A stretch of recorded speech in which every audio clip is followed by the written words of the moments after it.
Hello friends, I welcome you all in my YouTube channel. आज हम research method जो कि MPC 005 है for MAPC first year students, उसका आज हम ब्लॉक 4 स्टार्ट करेंगे। ब्लॉक 4 का यूनिट 1 हमने ऑलरेडी 3 ब्लॉक जो है जिसमें 12 आपके चैप्टर जो है कवर होते हैं वो हम लोगों ने कंप्लीट कर लिए हैं। और इनका मैं तीनों ब्लॉक्स का आपको जो यूट्यूब एक सिंगल जो लिंक है आपके साथ डिस्क्रिप्शन बॉक्स में भी शेयर कर रही हूँ, ताकि आपको जो भी ब्लॉग के जो है वीडियोस देखने हो आप उसको यूनिट वाइज देख सकें। अब इसको स्टार्ट करते हैं यूनिट 1 को, जिसमें हम सबसे पहले मीनिंग ऑफ क्वालिटेटिव रिसर्च पढ़ेंगे, फिर टाइप्स ऑफ क्वालिटेटिव रिसर्च पढ़ेंगे, qualitative and quantitative research A comparison, relevance of qualitative research in psychology, ethnography. यहाँ से स्टार्ट करेंगे पार्ट 2। आज हम पार्ट 1 में पढ़ते हैं, स्टार्ट यहाँ से करते हैं। मीनिंग ऑफ क्वालिटेटिव रिसर्च क्या होता है?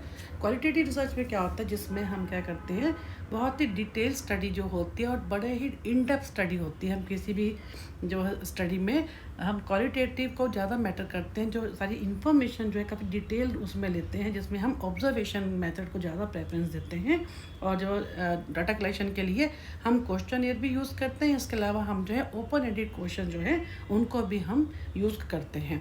अब इसमें हम करते हैं स्टार्ट इसको। क्वालिटेटिव रिसर्च क्या है? Qualitative research can be defined as a type of scientific research that tries to bridge the gap of incomplete information, systematically collects evidence, produces findings and thereby seeking answers to a problem और question, जो कि ऐसी incomplete जो information उसका gap भरने के लिए कहने का मतलब है कि हम इसको एक्सप्लोर करते हैं, बहुत ही इसमें इन डेप्थ जाते हैं, डेप्थ में जाके तब हम जो प्रॉब्लम है उसका आंसर ढूंढते हैं।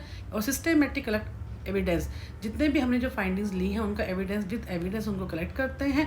और फिर क्या होता है, उसके अलावा हम क्या करते हैं, जो हमारे जो रिसर्च क्वेश्चन है उनका हम फाइंडिंग्स के बेस के ऊपर, एविडेंस के बेस के ऊपर उनका हम आंसर देखते हैं। And it is widely used in collecting and understanding specific information about the behaviour, opinion, values and other social aspects of a particular community. इसको में हम यहाँ से स्टार्ट करते हैं, जिसकी टाइप्स हैं। सबसे पहले जो है टाइप्स में क्या आता है, केस स्टडी। किस किस तरह की जो है क्वालिटेटिव रिसर्च हो सकती है?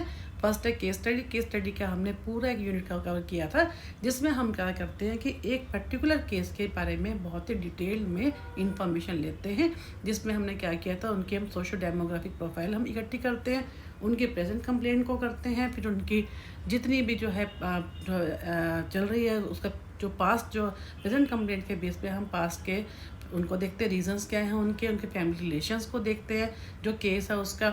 इसके अलावा उनका मेंटल स्टेट एग्जामिनेशन देखते हैं, जिसमें हमने क्या किया था कि फिजिकल एंड साइकोलॉजिकल दोनों स्टेट्स के बारे में डिटेल में देखा था कि उसका मूड कैसा है, उसका अफेक्ट कैसा है, उसकी स्पीच कैसी है, उसका जो थिंकिंग पैटर्न्स कैसा है, जो हमारा केस है उसका, उसकी फिजिकली वो कैसा देखने में लगता है उसका। इन सब चीज़ों के बारे में हमने काफ़ी डिटेल में उसके केस के ऊपर में स्टडी हम ऑलरेडी कर चुके हैं इसमें। और आप जैसे कि है अभी फर्स्ट ईयर में है, जब सेकेंड ईयर में जाएंगे तो क्लिनिकल साइकोलॉजी और जो है काउंसलिंग साइकोलॉजी में भी आपको 10 केस करने पड़ेंगे। वो जो है केस स्टडीज़ कंप्लीट होंगी तभी आपकी वो इंटर्नशिप जो है कंप्लीट होती है। तो इसमें हम क्या करते हैं कि with the help of this method a case of an individual group, event, institution और society study, and it helps in providing in depth knowledge of the nature, process और फिनोमिना ऑफ ए स्पेसिफिक जो case होता है उसके हम करते हैं under study. And multiple methods of data collection are often used in case study, जैसे interview के थ्रू भी हम करते हैं, ऑब्जर्वेशन भी हम करते हैं, डॉक्यूमेंट्स एंड क्वेश्चनियर्स, हर तरह से हम इन सब के थ्रू हम जो है इंफॉर्मेशन को कलेक्ट करते हैं। The final report of the case study provides a rich and holistic का मतलब क्या होता है, पूरा चारों तरफ से जिसको हम कहते हैं, उसके हम चारों तरफ से उसको एज ए होल हम उसको लेते हैं, इन ऑल पार्ट्स, ना कि जो है कुछ एक पर्टिकुलर उस पर हम फोकस नहीं करते, हम डिटेल इन्फॉर्मेशन लेते हैं बाय जो है एज ए होल, ताकि हम जो केस ले रहे हैं उसके हर तरह से जितनी भी इंफॉर्मेशन हमें मिल सकती है हम उसको लेते हैं। देन एन एथनोग्राफी, इसका भी आप आगे पढ़ेंगे इसी चैप्टर में पार्ट 2 में। एथनोग्राफी सबसे अच्छा मेथड होता है ये जो है क्वालिटेटिव रिसर्च का। इसमें क्या होता है, आप एक पर्टिकुलर जो कम्युनिटी है उसके बारे में डिटेल में स्टडी करते हैं, ऑब्जर्वेशन भी करते हैं, क्वेश्चनर भी फिलअप करते हैं। आपके जैसे हमें किसी भी एक पर्टिकुलर हमें मान लीजिए हमें ट्राइबल कम्युनिटी के ऊपर स्टडी करनी है, तो उसमें क्या करता है, या तो एक्सपेरिमेंटर क्या करता है, जो ऑब्जर्व तो करेगा ही करेगा वो, इसके अलावा क्या है तो खुद जाके उस पर्टिकुलर कम्युनिटी का एक पार्ट बनता है और वहाँ जाके उसका पार्ट बन के उस कम्युनिटी का, जैसे ट्राइबल कम्युनिटी की हम बात कर रहे हैं, और सारी इन्फॉर्मेशन उनसे लेता है, या किसी अपना जो है रिप्रेजेंटेटिव है उसको वहाँ पर छोड़ता है, जो उसको सारी इन्फॉर्मेशन देता है। इसमें उनको सारा डिटेल में उनका जो है, उनके बिलीव्स क्या है, उनका कल्चर क्या है, उनका जो है खाना पीना रहना, क्या वो पहनते हैं, सब कुछ आ जाता है इसके अंदर। हम एक पर्टिकुलर पूरे कल्चर के ऊपर, एक सोसाइटी के ऊपर हम जो है स्टडी करते हैं। This approach mainly focus is on a particular community. It is more of a kind of close field observation, क्योंकि वो पास में, क्लोज फील्ड का मतलब क्या है, क्योंकि उसका पार्ट भी बनता है उस कम्युनिटी का, तो बहुत ही क्लोजली उस चीज़ को ऑब्जर्व करता है and basically tries to study a socio cultural phenomena. For example judging others based on the researchers cultural standard. इन्होंने एक एग्जाम्पल दिया ही है। And ethnography can be use for comparative analysis of the cultural group. Different cultural group है, उनको हम उनका comparative analysis भी हम इसके थ्रू कर सकते हैं। For example eating habits of north Indian and south Indian की हम दोनों की ईटिंग हैबिट्स को हमें स्टडी करना है, तो हम वहाँ जाके उसका पार्ट बन के ऑब्जर्व करके क्वेश्चन फिलअप करके तभी हम इसको जो है उसको हम कहते हैं एथनोग्राफी। जो हमें स्टडी है वो बेस्ड ऑन एथनोग्राफी। उसमें क्या है कि further it can also be use to analyse the cultural past of the group of people. For example Harappan, जैसे हम हड़प्पन सिविलाइजेशन की बात करते हैं, उसका इन्होंने एग्जाम्पल दे रखा है। डेट इज़ ऑल्सो, अगर उस कल्चर के बारे में, उस सिविलाइजेशन के बारे में हम डिटेल में अगर स्टडी करते हैं, that is our ethnographic study. Then come to historical method. ये भी हमारा जो है क्वालिटेटिव रिसर्च का ही पार्ट है, जिसमें हम क्या करते हैं, हिस्ट्री के बेस के ऊपर कॉजल रिलेशनशिप को हम देखते हैं। सारा जितना भी हमारे पास एविडेंस होते हैं, प्राइमरी सोर्स, सेकेंडरी सोर्स, जितनी भी हमारे पास स्टडीज़ हुई भी होती हैं, जो हमारे पास हमें जो भी एविडेंस मिल सकते हैं, उनके बेस के ऊपर हम कॉजल इफेक्ट को देखते हैं। मान लीजिए हमें किसी एरिया, हम देखना चाहते हैं कि कहीं पे एक ऐसी जगह जहाँ पे रेगुलरली जो साइक्लोन आते हैं या अर्थक्वेक आते हैं, जैसे हम उत्तराखंड में हम देखते हैं बहुत ज़्यादा होता है ये, तो ऐसी जगह पे, या उड़ीसा की तरफ हम देखते हैं, उसमें क्या होता है कि हम ऐसी जगहों पे क्या होता है, हम देखते हैं ऐसा क्यों होता है, तो कॉज एंड इफेक्ट, उसके पीछे का सारा जितनी भी हिस्ट्री है उसको हम स्टडी करके और फिर हम उसके ऊपर अपनी फाइंडिंग्स निकालते हैं। It means this method helps in understanding and analysing the causal relationship. With the help of this technique the data related to the occurrence of an event, जो भी इवेंट होते हैं, जैसे मैंने आपको अर्थक्वेक का बताया, साइक्लोन का बताया, is collected and evaluated in order to understand the reasons, क्यों है इसके पीछे जो अकरेंस हुई है, जो इसका इफेक्ट हुआ है, ये क्यों हुआ है, इसके पीछे जो रीजन होते हैं हम उनको सारा एक्सप्लोर करते हैं। And it helps in testing hypothesis concerning cause effect and trends of event that may help to explain present events and anticipate future events as well. क्योंकि हम प्रीवियस के बेस पे कॉज को देख के जो आज इफेक्ट हुआ है उसको देखते हैं और आगे उसके बेस पे हम एंटिसिपेट भी करते हैं कि क्यों ये ऐसा क्यों हुआ, उसके ऊपर डिटेल में हम स्टडी करते हैं। ये भी क्योंकि क्वालिटेटिव रिसर्च है, तो हम ऑब्जर्व भी कर सकते हैं इसके अंदर और बहुत ही डिटेल में हम इंफॉर्मेशन को कलेक्ट करते हैं। नेक्स्ट है ग्राउंडेड थ्योरी।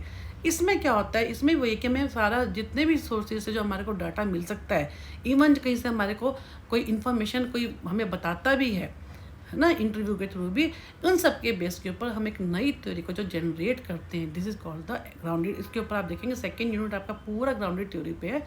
आप काफ़ी उसमें डिटेल में पढ़ेंगे इसके बारे में कि हम कैसे इन्फॉर्मेशन को लेते हैं, फिर उनकी कोडिंग करते हैं, एज है उसके अलग से कोड हम देते हैं, हर चीज़ के हम एक कैटेगरीज बना के उनको कोडिंग करते हैं, ताकि हमारे को आगे भी जब हम यूज़ करना चाहें उसको, उस बेस के ऊपर हम उसको स्टडी कर सकें। तो इसमें क्या ग्राउंडेड थ्योरी में कि this approach involves an active participation of the researcher in the activities of the group, culture, community under study. The data regarding the required information is collected with the help of observation. Observation तो हर जगह आएगी क्योंकि हम qualitative research के बारे में बात कर रहे हैं। And it is generally use in generating और डेवलपिंग थियोरीज, क्योंकि इनके बेस के ऊपर हम क्या करते हैं, नई थ्योरी को जनरेट करते हैं। ये मेन होता है इसके अंदर, इसलिए इसको ग्राउंडेड थ्योरी कहते हैं कि सारी इन्फॉर्मेशन के बेस पे हम नई थ्योरी को जनरेट करते हैं। And this means that the ground theories can not only work upon the generation of new theories, सिर्फ नई थ्योरीज को ही जनरेट नहीं करते, दे कैन टेस्ट और इलेबरेट क्या होते हैं प्रीवियसली ग्राउंडेड, जो ऑलरेडी जो हो चुकी हैं थ्योरीज, उनको भी हम क्या करते हैं, टेस्ट कर सकते हैं। अब इसमें क्या क्या है कि 4 इंपॉर्टेंट कैरेक्टरिस्टिक्स क्या होते हैं। फिट, जो हम जो डाटा ले रहे हैं, जो हम इंफॉर्मेशन ले रहे हैं, वो हमारी क्या है, रियल एग्जिस्टिंग कम्युनिटी के बेस पे होनी चाहिए। नेक्स्ट है understanding, the theory generated background बहुत ही क्लियर होनी चाहिए और अंडरस्टैंडेबल होनी चाहिए, जो कि हर एक को समझ में आ जाए। जनरलिटी, इसमें क्या होता है, द थ्योरी प्रोवाइड्स, जो हमारे रिजल्ट्स आए हैं उनको हम जो है जनरलाइज कर सकें बाकी पॉपुलेशन के ऊपर।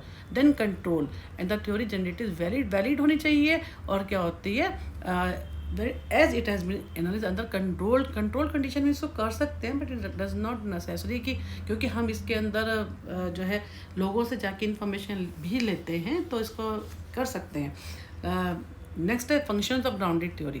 It help in identify anchors और कोड्स, क्योंकि मैंने आपको बताया कि कोडिंग हम करते हैं बेसिकली इस पर अपने सारे जो हमारी फाइंडिंग्स होती हैं उनको हम कोडिंग में डाल देते हैं। उनको एक कोड का मतलब कि एक यूनिक कोड हम दे देते हैं कैटेगरी वाइज, ताकि हमारे को उससे हमारे को इन्फॉर्मेशन हम एनालाइज कर सकें।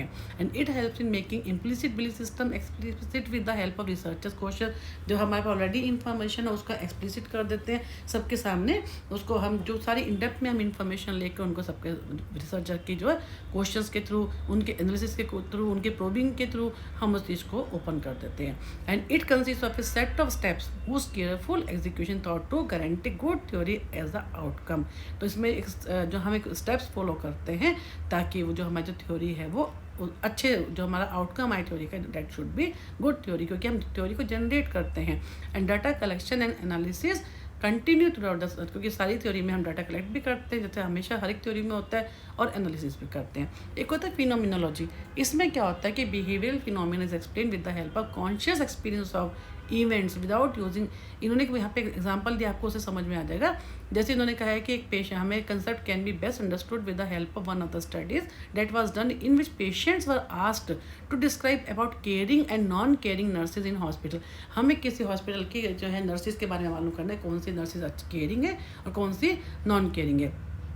उस केस में क्या हुआ कि उसने एक स्टडी की है क्रेसवेल 1998 में, तो उन्होंने क्या किया, the patient explain those nurses to be caring who show their existential presence. वो नर्सेज बहुत ज़्यादा जो है केयरिंग है, जिन्होंने क्या करते हैं, जो इन्होंने केयर बहुत केयरिंग है, जो बहुत अटैच हैं पेशेंट के साथ। The patients explain those nurses to be caring who show their existential presence. उन्होंने क्या किया, पेशेंट से वो नर्सेज बहुत ज़्यादा केयरिंग है जो कि अपनी प्रेजेंस तो वो है ही उनकी, and not mayor there physical presence.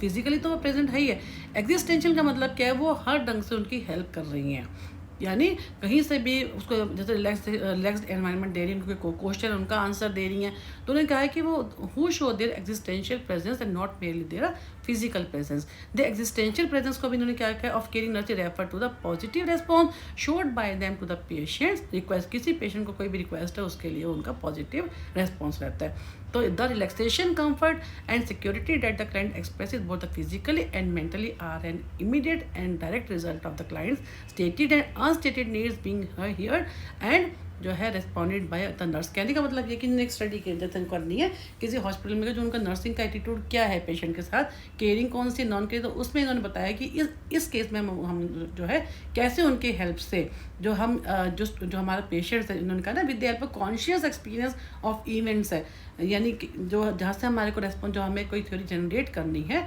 तो हम इस ढंग से रेस्पॉन्सेस को लेकर भी उस चीज़ के बारे में उनको नोट डाउन करके भी हम क्या कर सकते हैं, एक नई थ्योरी को जनरेट। सिंपल वर्ड में आपको बताती हूँ ग्राउंडेड थ्योरी में क्या होता है कि ये तो क्वालिटेटिव रिसर्च होती है।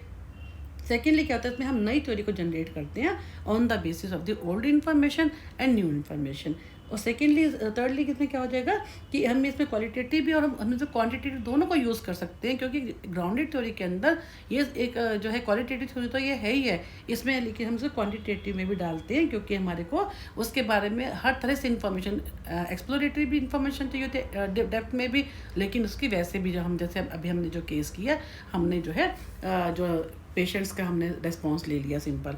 नेक्स्ट है, इसके अलावा हम एक और चीज़ नोट कर सकते हो कि उसमें क्या होता है कि हम जो हाइपोथेसिस है वो हम बना के उसको हम उसकी वैलिडिटी को भी हम चेक कर सकते हैं। जैसे अगर हमें हॉस्पिटल की स्टडी करनी है तो हम बताएंगे कि इस हॉस्पिटल का में अगर जिसमें हम स्टडी कर रहे हैं और नर्सिंग का हम कर रहे हैं तो पॉजिटिव रिलेशनशिप या this is a significant relationship between the nurses behaviour and patients, है ना।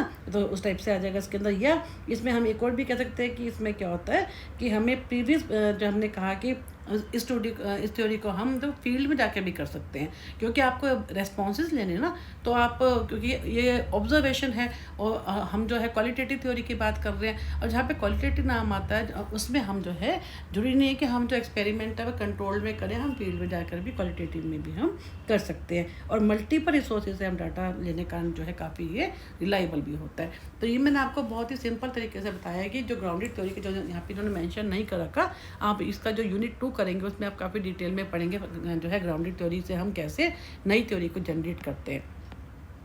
अब क्या क्वालिटेटिव एंड क्वांटिटेटिव रिसर्च क्या होती है, उनका दोनों का कंपैरिजन। क्वालिटेटिव में जैसा बताया कि हम बहुत ही एक्सप्लोर करते हैं इन्फॉर्मेशन को, उसमें उनका मेन फोकस क्या होता है जो है in depth interviews, experiences, participant observation. उसमें क्या होता है क्वेश्चनर भी है, सर्वे भी है, स्ट्रक्चर्ड ऑब्जर्वेशन इसमें अनस्ट्रक्चर्ड होती है। इसमें कोई जो हमारे मन में आता है हम वो क्वेश्चन हम इंटरव्यू के दौरान पूछ सकते हैं। उसमें क्या होता है क्वांटिटेटिव में बहुत ही स्ट्रक्चर्ड होता है, उसमें हम हाइपोथेसिस को बहुत ज़्यादा, क्वांटिटेटिव में हम हाइपोथेसिस को ज़्यादा वो करते हैं क्योंकि हम कॉजल रिलेशनशिप को जो है क्वांटिटेटिवली हम उसको देखते हैं उसका, क्योंकि हर चीज़ स्ट्रक्चर्ड होती है हमारी, जो कि हमारे को प्री प्लान्ड होती है जिसको हम बोल सकते हैं। ऑब्जेक्टिव्स में क्या आ जाएगा, it aims to describe variation, explain relationship, describe behaviour, experience and norms of individual and groups. क्योंकि ये वेरिएशन के बारे में बता रही है इसके में, जिसके अंदर हमारे जो रिलेशनशिप को देखते हैं हम लोग, वो तो हम उसमें भी देखते हैं जो है क्वांटिटेटिव में भी करते हैं, लेकिन इन्होंने क्या कहा है कि क्वांटिफाई करते हैं उसको और प्रेडिक्ट करते हैं कॉजल को। वैसे तो ये पॉइंट इतना वो नहीं है रेलेवेंट ऑब्जेक्टिव्स का, दोनों में ही हमारा जो पर्पस वही होता है, हम कॉजल रिलेशनशिप को ही देखते हैं। तो लेकिन एनीवे नेक्स्ट है question. The question used for data collection are open, इसमें ओपन एंडेड होते हैं, उसमें क्या होता है क्लोज एंडेड, जिसके अंदर फिक्स होता है हमारे को आंसर उतना ही देना होता है, येस नो जैसे हो गया। या इसमें क्या होता है ओपन एंडेड का मतलब क्या है, आपको डिटेल में पैराग्राफ में भी ले सकते हैं, जिसका कोई मतलब जिसका एक फिक्स नहीं होता जिसको बोलते हैं। आपको ओपन एंडेड जैसा आपके दिमाग में आता है वैसा आप उनसे पूछ के और फिलअप कर सकते हैं।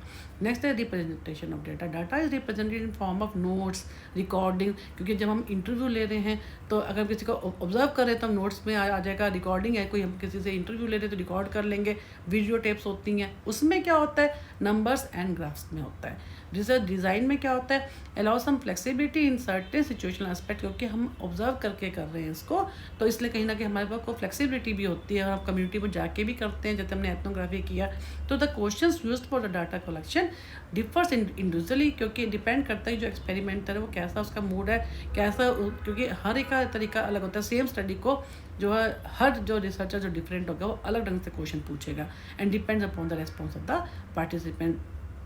जो ये दोनों पे डिपेंड करता है कि रिसर्च का डिज़ाइन जो है इनमें थोड़ी फ्लेक्सिबिलिटी होती है कि हर एक का जो है, क्योंकि इनमें ओपन एंडेड क्वेश्चन होते हैं, अपने जो दिमाग में आता है हम उसको पूछ लेते हैं। जैसे जैसे जैसे जो पार्टिसिपेंट होता है, जो रेस्पॉन्डेंट होता है, जो सब्जेक्ट होता है, जैसे जैसे जो रेस्पॉन्सेज देता है वैसे वैसे हम क्वेश्चन जो है वो पूछते जाते हैं। उसमें क्या होता है क्वान्टिटेटिव में the research design is pre determine, पहले से पता होता है हमें क्या पूछना है क्योंकि वो स्ट्रक्चर्ड होता है।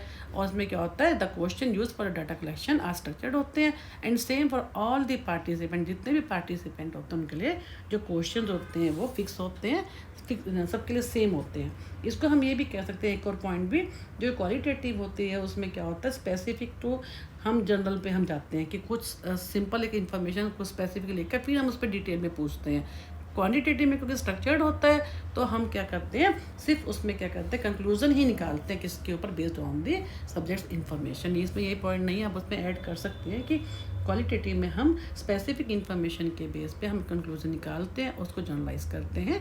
लेकिन क्वांटिटेटिव में हम क्या करते हैं सीधा ही उनके जो है इन्फॉर्मेशन लेते हैं, क्योंकि स्ट्रक्चर्ड वे में होती है, उसको फिर जनरलाइज करते हैं।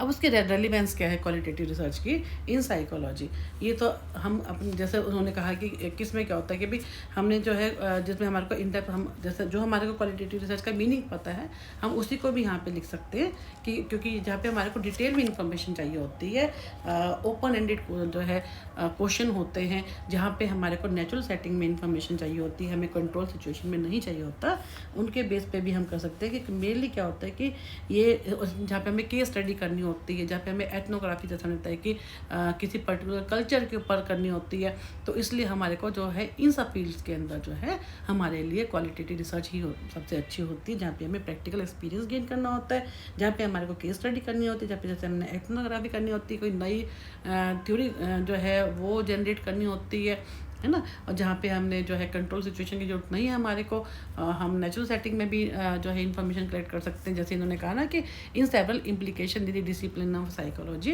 तो इन्होंने फर्स्ट नंबर दिया कि help in textual description of experiences of people. उसमें डिपेंड करता है कि भी आपकी जो है किस में करता है कि जो लोगों के एक्सपीरियंस है उनको डिस्क्राइब करता है टेक्स्ट के रूप में। Help in identify and explaining social norms, religion, जैसे मतलब हम किसी कल्चर के ऊपर काम करें तो उसके सोशल नॉर्म्स क्या है, रिलीजन क्या है, जेंडर के बारे में, सोशो इकोनॉमिक स्टेटस के बारे में, कौन वहाँ पे कितने लोग, मेल कितने हैं, फीमेल कितने हैं, सर उनका सोशो इकोनॉमिक स्टेटस। कोई भी स्टडी का ये पार्ट होता है। क्वालिटेटिव में क्या होता है, किस किस टाइप से हम इसको जो हम कैसे एक्सप्लेन कर सकते हैं इन सब चीज़ों को। And help in understanding those behaviour phenomena which can not B quantified. ऐसा बिहेवियर फिनोमिना जिसको हम क्वान्टिफाई, जिस पे हम क्वान्टिटेटिव स्टडीज़ नहीं कर सकते, क्वान्टिटेटिव रिसर्च हम नहीं कर सकते, उनके लिए हमें ये जो है क्वालिटेटिव रिसर्च ही करनी पड़ती है।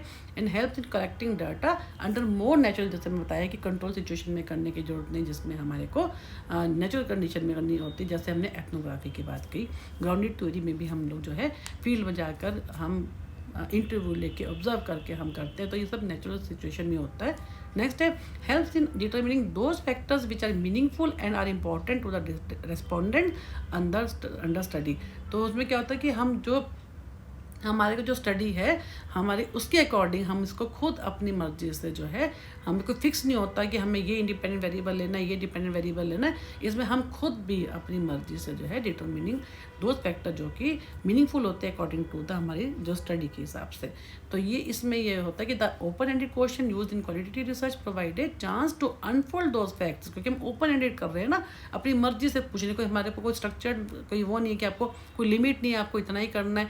तो उन्हें क्या provided chance to unfold those facts, उन फैक्ट्स को अनफोल्ड करता है which can not be done with the help of the, किसके कारण, जो कि क्लोज एंडेड से हम नहीं कर सकते। क्लोज एंडेड का मतलब कि जो कि स्ट्रक्चर्ड होते हैं, जिसमें एक लिमिट होती है, येस और नो में करना। क्लोज एंडेड के हम अपनी मर्जी से हम कुछ भी ऐड ऑन नहीं कर सकते, कोई चेंज नहीं कर सकते। तो यहाँ पे इस वीडियो को ख़त्म करते हैं पार्ट 1 को। नेक्स्ट में पार्ट 2 में हम एथनोग्राफी से स्टार्ट करेंगे। Thank you.